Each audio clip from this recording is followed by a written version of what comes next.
Okay, so niready ko lahat ng ingredients. This is yung half an onion, 3 bulbs of garlic. Of course, naka-chop na yung kamatis, and then of course yung ating mushrooms. So we will start by preheating the oven para doon sa bread at 200 degrees Celsius for 15 minutes. And then ito naman, ang ating pampaluto sa sauce. Usually, whenever I cook, especially in sauces, gusto ko parati yung essence ng tomato. So what I do is, siya yung uunahin ko, and then I will use olive oil. Kasi nakasanayan ko ng durugin yung tomato kapag gumagawa ako ng red sauce. Kasi mas masarap siya actually. Since konti lang naman ng mga ulam ko, kasi ilang piraso lang ito, so nililitan ko na lang talaga yung number of ingredients. So, pag magluluto kayo, or if you're imagining things kung paano magluto, or iniisip mo kung ano yung masarap, I usually get these things when I watch yung mga chef dun sa YouTube channels. Sa akin lang, kung ano lang bigla akong maisip at tatanungin ko kung okay lasa, ini-experiment ko kaagad. So right now, this is just an experiment and let's see kung okay talaga siya. Actually, ang sous chef ko, yung cameraman natin ngayon, ang unang-unang makakatikim. So right now, tomatoes in the frying pan, antayin mo siya madurog ng maigi. Low fire.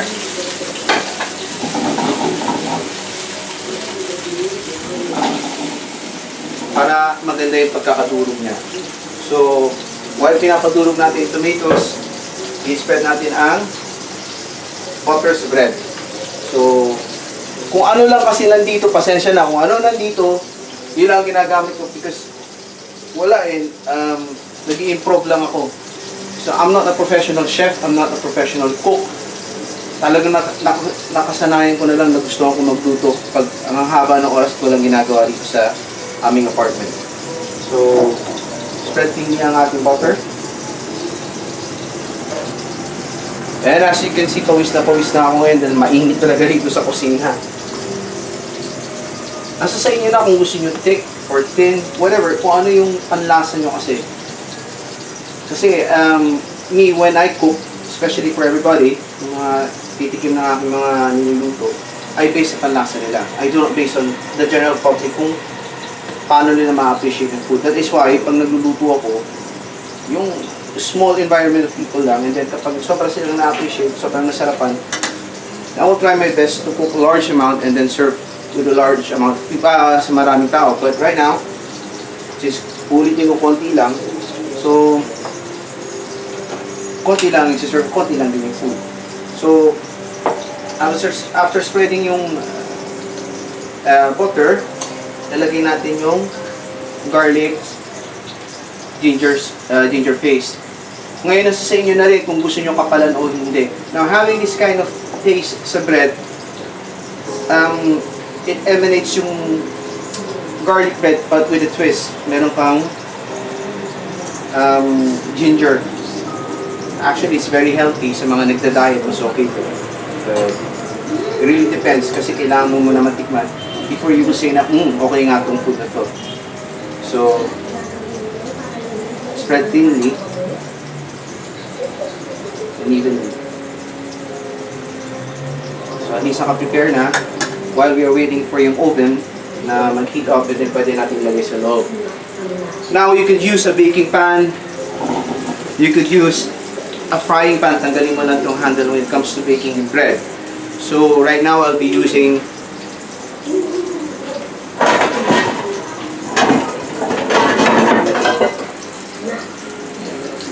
my sizzling plate. Wala, ito lang muna improve lahat ng gamit ko, hindi kompleto lahat ng gamit ko. Whenever I cook, as you can see kung ano lang ang meron, yun lang ang ginagamit ko.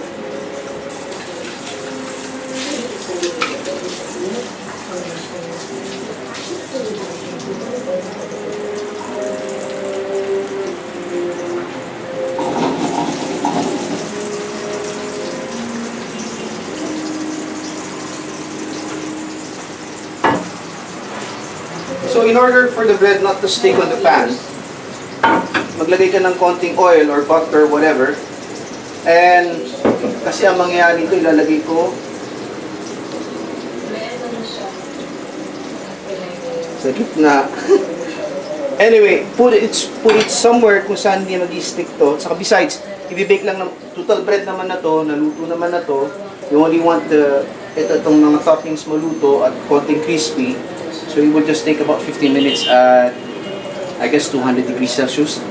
Depende sa nagluluto, depende sa gusto mong outcome ng lulutuin mo. So it's up to you kung lalagyan mo ng oil or butter itong size na to. So what I will do, butter na lang para hindi ka na mag-stick yung ating bread.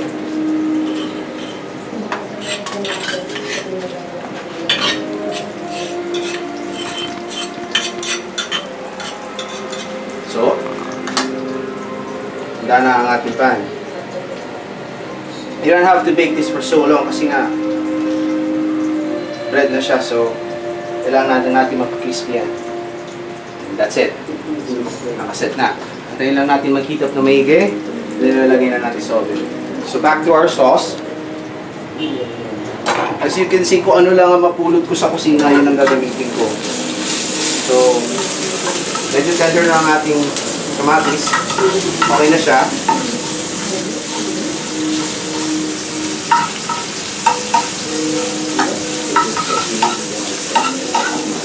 Actually, medyo sunata na.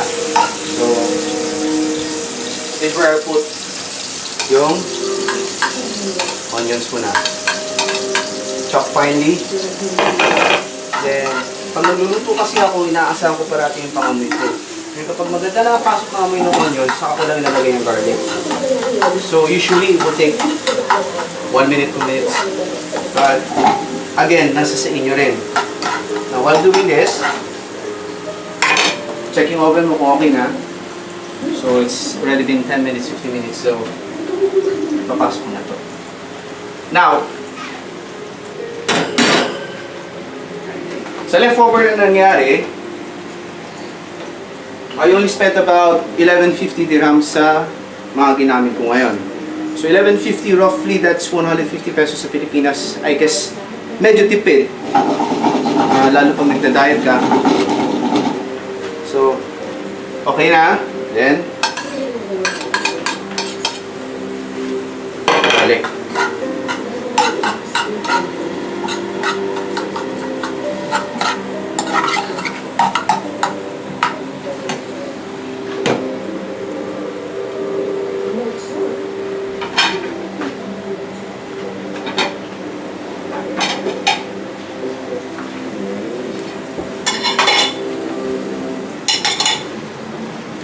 So, okay na natin garlic.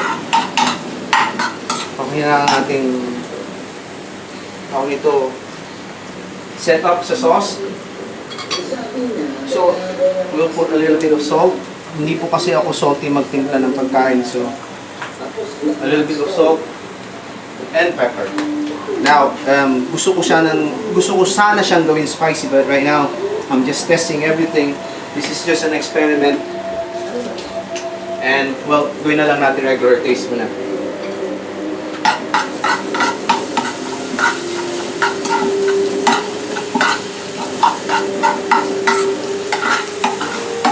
So again, sana ang ginamit ko tomato paste para marinara sauce ang effect, but ito mura eh. So, ito muna ang gagamitin ko.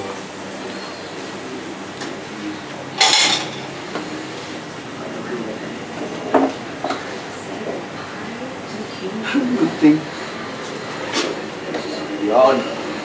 Ang init dito sa kusina namin. Ano kapag pinuksan mo yung stove, pagpapawisan ka ng todo. So, you don't need, sa dami ng giniling na baboy na may itlog, ay konti lang naman, you don't need ang buong sauce. You could save it for later on. So, ayan na po ang ating sauce.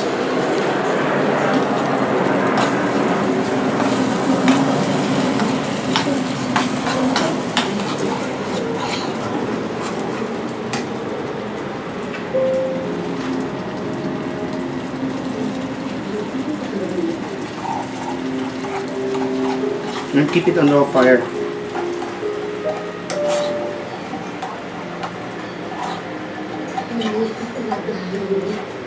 Keep it from sticking sa pan. And ever since I've learned na gumamit ng olive oil, I think I've been healthy because this one is much better. Hindi siya maumay actually sa katawan. Hindi mo mararamdaman yung essence ng oily food. Ito ang ginagamit mo, olive oil. I know it's expensive, pero katimingan mo na lang yung mga sale na olive oil, and then kapag nagluluto kayo na. So antayin natin siyang kumulo. The next will be yung mushrooms.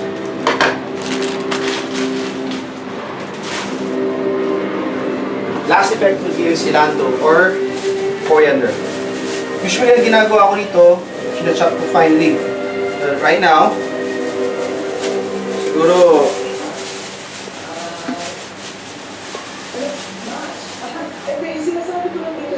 mabango siya. So, per leaves ko na lang ilalagay sa sauce.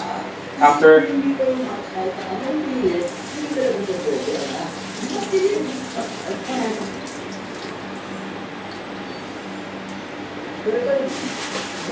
bukasan natin na maigi kasi usually hindi natin alam kung sinong humawak sa mga herbs na to, so you have to wash it.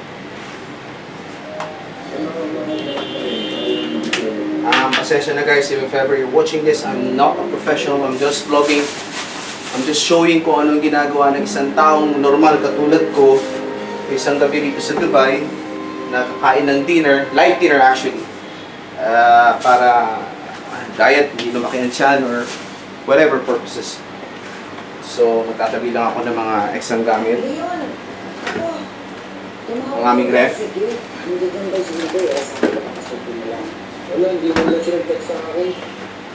So, kumukulo na ang ating sauce. Then ang ating mushroom.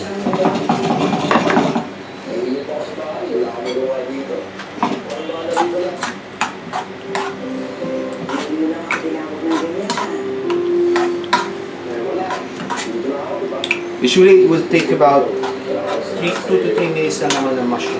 What's important is yung effect ng sauce, ma-absorb ng mushroom, para at least masarap ng red sauce mo. Or, I can't say na marinara sauce to kasi hindi gaano ganun ang timpla niya. So, antayin na natin 2 to 3 minutes, slow fire.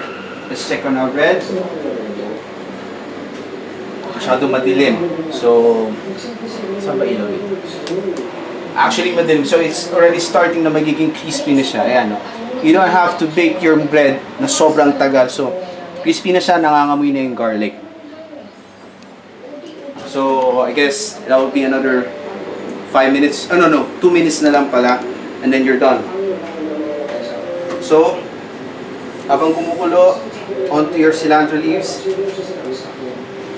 Some people are very rich on putting on cilantro leaves. Actually, masarap talaga siya. Ang ganda na panlasa niya sa mga sauces. So, ngayon, konti lang ilalagay ko.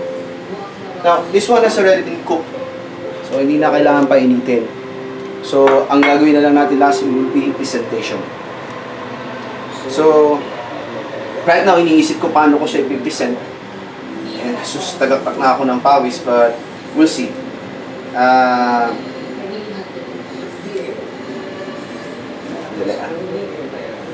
So we'll see kung paano yung presentation. I don't know. I'm not very good with art. Ever since I was a kid, I suck at arts. I think hindi ako marunong mag-drawing, hindi ako marunong mag-painting. Unlike you, Eric. Alam ko ikaw, Eric, napakagaling. We have a lot of things on art. And Ice, hello again. I'm using a camera right now, so I don't know if it will be portrait or not. So I hope you would appreciate it. And Michelle, sorry, this is not a vegetarian meal, so I try to be, but this is the available food I have, and hindi ko pa rin ma-appreciate kumain ng walang karne. I'm sorry. So here we are. Ready na yan. I guess that's enough. Then you just have to keep yung excess mo. One place. For all those who are learning to cook or wanted to cook or experimenting to cook, these herbs, before, when I started cooking, hindi ko siya na-appreciate. Na-appreciate ko siya nung nilalagay na nila Gordon Ramsay, all the various chef, yung mga ganitong herbs. Kasi talagang masarap pala siya pag ilalagay mo sa sauces mo sa food. So, back to our sauce.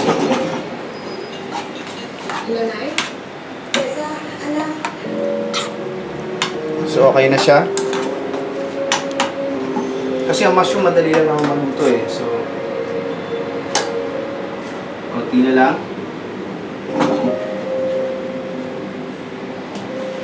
Then okay na rin ang bread natin. So, find a good plate. Try to imagine kung paano may pipresent yung food para at least magkagana ang kaibigan mo o yung kasama mong kakain. So, I think it's been roughly 3 minutes. So, papatayin ko na ang oven. Hindi ko lang na maigihan. So, ating giniling. So, lagay na lang muna natin that side. Oh, naman. Anyways, sa mga nagda-diet, okay to. Sa mga walang gana kaano kumain, okay rin to actually.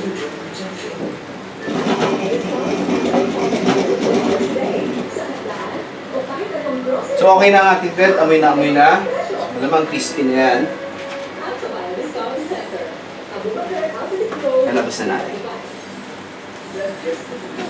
This is one of the cheapest ways to cook your dinner or food, actually.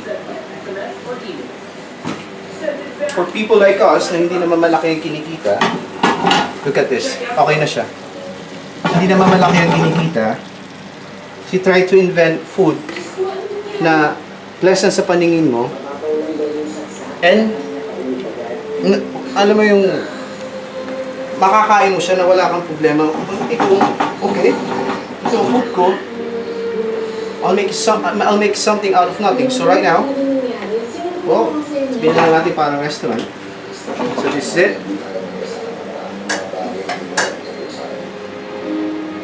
At yung cilantro, let's let it sit for a little bit. Para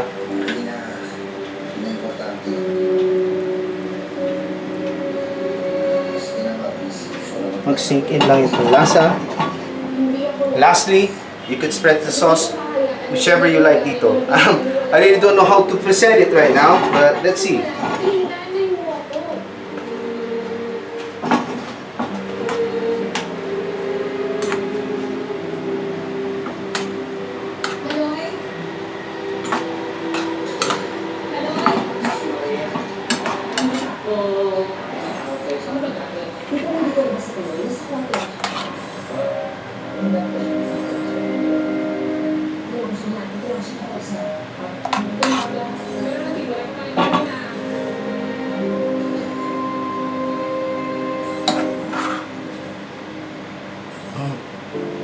Oops.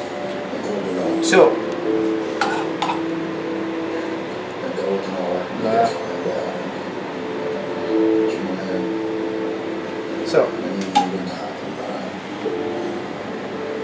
this will be your dinner for tonight, just for 10 dirhams.